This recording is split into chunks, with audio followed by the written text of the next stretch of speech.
For the longest time, Aaron Rodgers had kind of been wacky guy, issues with his family. He's jetting around between celebrities and just kind of one of these guys that we couldn't really get a handle on. And now you got a big story that dropped. The Athletic had it that Aaron Rodgers back in 2021 tried to fire his GM, Brian Gutekunst, who had been with the organization for 20 years. Now, obviously, when you get somebody who's been with the organization that long, I believe he had been GM since 2018.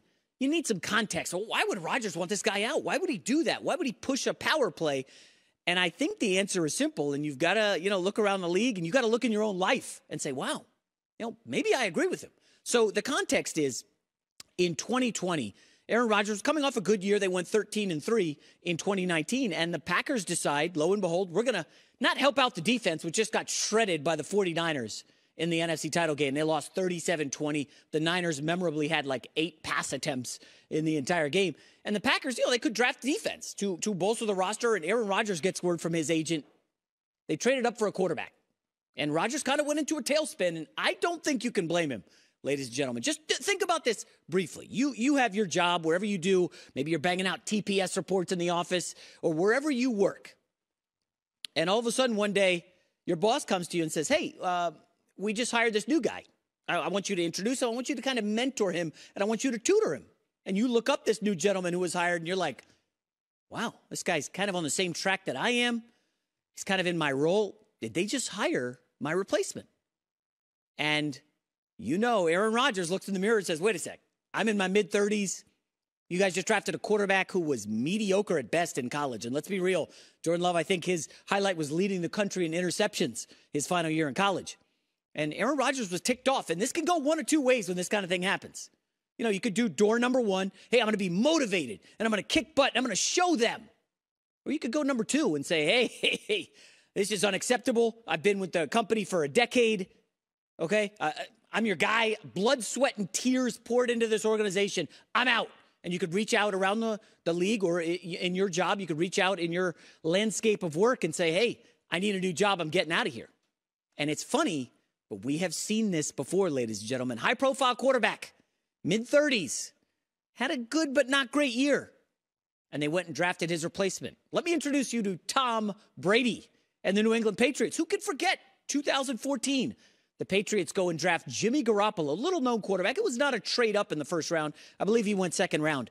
And the context here is I was at that NFL Combine right before Garoppolo was drafted. And there was some buzz. Yeah, Garoppolo could be interesting, but Patriots with Brady locked in.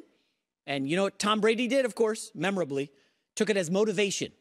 Said, you're going to draft my replacement? Tom Brady went on to win the Super Bowl the next year. Remember the awesome Super Bowl he had against Seattle where he drove the length of the field twice in the fourth quarter against the best defense in the league, the Legion of Boom. And the Patriots win Brady Super Bowl MVP. He showed Belichick, hey, you going to draft my replacement? And of course, Brady went on to win another Super Bowl. Patriots capitulated and said, okay, fine. We messed up. We'll ship Garoppolo out of town. That was not good enough for Brady.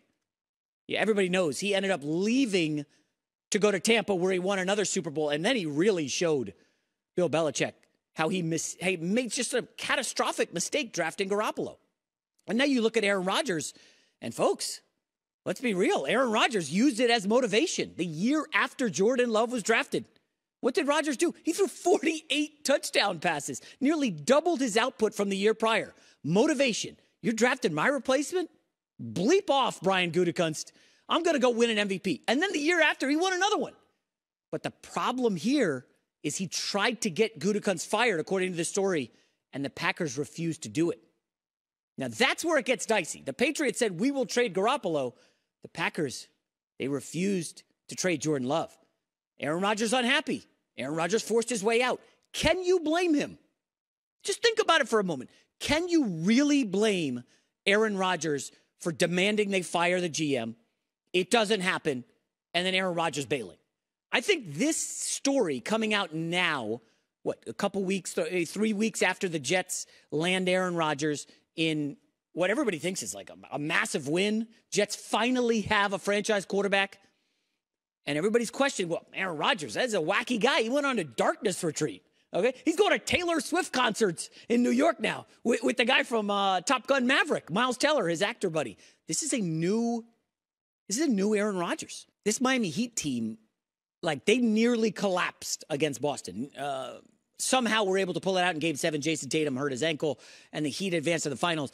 And it sets up a finals that a lot of the NBA purists are into. Denver Nuggets, who everybody loves, and the Miami Heat, just a great underdog story.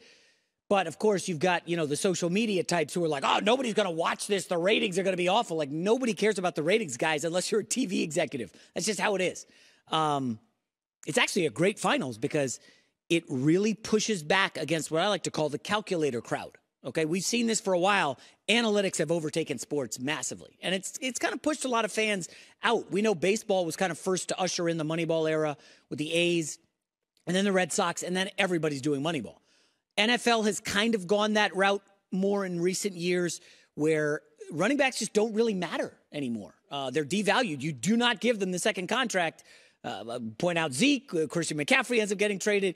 Linebackers, remember when middle linebackers roamed and they were dominant? You needed a middle linebacker, tough guy in the middle. Now it's like, who pays linebackers? Like, is there a ton of value in them? Smart teams, they don't pay linebackers. And then, of course, there's you need a quarterback on the rookie deal so you can make a deep run and load up at every other position. Like, there are analytics really are into football more than they ever have been. And so you got basketball, and they really have been pushed by analytics a lot. I think in a good way. I'm a three-point guy. My men's league, I'm a three-point sniper, or I like to think of myself as it. But now in the NBA, it's basically threes or dunks. That's it.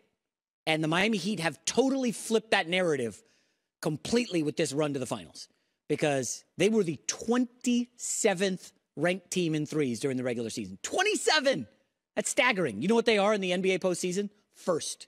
How on earth could a team that was so bad from deep for an 82-game sample all of a sudden flip the script and a 17, 18-game sample size, and now they're the best three-point shooting team? And then you combine that with, in the NBA, a lot of people, the NBA draft is coming up. I did a mock draft recently for Fox Sports, and a lot of it is measurements. What's your length like? What's your wingspan? They care so much about that. 3 and D. Can you defend multiple positions? Look at the Miami Heat, how they're built. 52% of their points against the Celtics in that 7-game series came from undrafted players. Duncan Robinson, Caleb Martin, who was nearly the MVP of the Eastern Conference Finals. Caleb Martin, okay? Max Strus, Gabe Vincent. How are they doing this? They have broken a lot of the models that the NBA look at, and now you're shaped up with, well, wait a sec. Is this just an outlier, a one-off? Miami got lucky. Well, did they get lucky to beat the Bucks? And they were big dogs against the Bucks. I know Giannis got hurt. Against the Knicks, they were slight underdogs. I picked the Knicks in that series. Then against Boston, they were big underdogs. And it's like, how are they able to continually pull this off with undrafted players and garbage stats from the regular season? And I say garbage because they are the only playoff team this year with a negative point differential this season. They're the first NBA team, I believe, in 60 years to make the finals with a negative point differential. Folks, none of this adds up. The analytics guys are like the shrug emoji. What do we do? How is this happening? It doesn't make any sense. Now, of course, for Denver, it makes a ton of sense. They've got the best player in the league in Jokic, but also a bit of a change in the narrative. It's been a wing league. Centers have been kind of shoved out, right? Remember the Patrick Ewing, Olajuwon, David Robinson? That was the era I grew up in. Centers were everything. You had to have a center, a big lumbering dude back to the basket. Those don't really exist anymore. Enter Nikola Jokic, a second-round pick, who is now greatest player in the league. I'm sorry, no disrespect to Joel Embiid. He should not have been the MVP. We discussed this at length. But Jokic is now the first really big man that's been the center of a team since, wait for it, folks, Shaq? I know some people will say Tim Duncan, but if you want to say Tim Duncan, I'll buy it. But by the way, when they won in 2014, Kawhi was the MVP. Duncan was a little old. So centers, are they back now in vogue with Nikola Jokic? And there's just so many great angles to this series. I'm supremely fascinated by it. I'll be watching tonight. My official pick, I took Nuggets in 7 just because heart of a champion with the Heat, even though they haven't been a champion with Jimmy Butler yet. This Eric Spoelstra stuff, and I got to give Colin credit. He was early on this. Spoelstra, one of the best coaches in the league. Folks, this is staggering. Spoelstra's going to his 6th finals.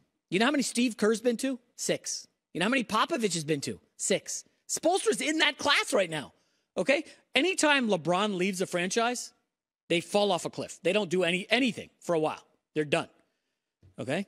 LeBron left Miami. Spoelstra was able to recalibrate pretty quickly, and they're back in the finals for the second time. That's pretty damn impressive. I think Spoelstra, if you're doing a Mount Rushmore for coaches in the league right now, Spoelstra has to be on there.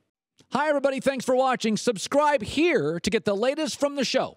Also, be sure to check out more of the best clips from The Herd or go watch a few segments from other shows on FS1.